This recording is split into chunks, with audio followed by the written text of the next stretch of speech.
Ngibukele uDeshane TV ngasekhaya endaweni yakaNobamba thempini ke sikhona la sifundisini baba uJele usuka entabeni ke sakahlabisa ngizwile ukuthi ke kuneyitepasi egayi uyazi lampika lapha ke phezulu kulungile ke uJele asibule sikabukela Angibonge ngibingelele kuwena msakazi nabalaleli emakhaya.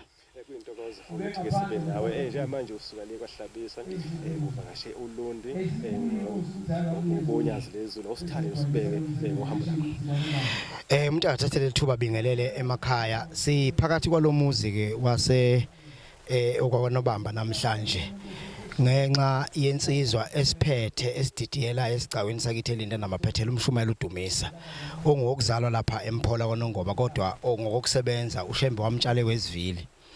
Lensizwa inomoya omuhle wokusondeza insizwa ndawonye ukuthi zenze izinto ezinhle. Ngoba uShembe simlandelayo ufisa senze izinto ezinhle. Uqalekela phezweni lakithi waqala ngenkosi yakithi ezweni sasematshe emnyama. Kulomuzi engiwuphathisiwe wasethanda ukukhanya ngoba isikhona isikhethe inkosi wacela ukuthi ke sivakashele. Sasisenza ke u23 womkhulukazi esiwenze ngenyanga kaMashi. Lo 23 siwenzile base isigcawu sonke siwuthanda lo 23 base bethi asiwavakashele ke onke amakhosi angaphansi kwenkosi uNyazi lwezulu abhekele isilo indlula mithi yamakhosi izwe. Silapha kona lokwaNobamba ke namhlanje sizokwenza njalo ngoba inkosi ekhona uShenge ubekade ewumgcoco webandla lethu ewumvangeli. Kodwa iso elibanzi lendlula mithi yamakhosi lase limbona efanele ukuyibhekela izwe layo. Sizoqhawula nje enkosini namhlanje sizosondela sifisa ukuthi inkosi izizwe iphakathi kwethu ngoba ngenhlahla umuntu ebivela igida nathi esigcawini. So ke umuntu esisondele kakhulu thina kuye. Sitheke ngoba uShembe usigcobile ufuna sikhande ibandla lakhe sikhande isizwe seNgonyama. Asisondele ke kubantu abangamehlo eNgonyama sizosondela kuwo sithi sikhona uma kukhona izinto abafuna ukusebenzisa kuzo ebandleni ezinhle eziwukucangathela indlula mithi yamakhosi basisebenzise ngoba sisengabafana abancane abagijimayo besonto ugcobo lusithole iEnergy sekhona. So ke kubalekile ukuthi size nje ngaleyo ndaba enhle namhlanje izwile ke insizwe ekseni zishaya inkonzo ngoba ngithi uma ngifika kwasho ukuthi mina ngedwa bese khona umgcojo ngaleso sikhathi ngase ngithi ake silalele insizwa sasiphilisa insizwa zikhuluma ngemizi yoba nobaba mkhulu.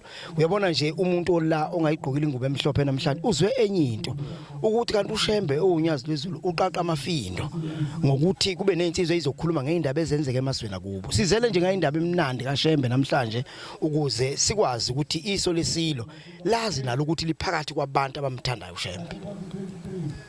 Sesiphethe sibonile la ukuthi khona la nomkhandlu ofikile nawo futhi ke onivakashela njengamanazaretha mhlambe nje ungathini ukudlulisa kaamazwi ongafisa umkhandlu.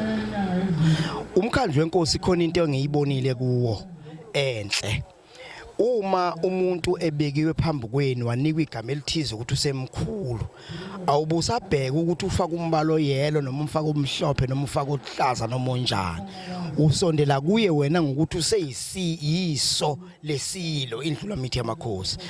Ngiyawubonga kakhulu umkhandlu ukhombise uthando enkosini ebekwe inkosi indlula mithi yamakhosi bayameseka kakhulu ukuthi usonto ebandleni lamaNazaretha akusho ukuthi abaphenduke inkonzweni zabo bashiye balandela uShembe ngenkani kodwa bazokweseka inkosi abasebenza naye emkhandlwini ukuze zonke izinto zihambe ngendlela efanelekile ukuze bezizwe nezinto ezisho amaNazaretha akufanele ukuthi zenziwe kumuntu osuke eyinazaretha ephethe ubukhosi ngoba umkhandlo walokho umkhandlo okweseka inkosi ukuthi izwe leNgonyama ilibuse kahle.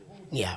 Ukutshela mfundisi wami sibonga khona isikhathi sakhothi wasipasana. Ngiyathoza kakhulu mfowethu ngiyathoza nakubalaleli bakhaya.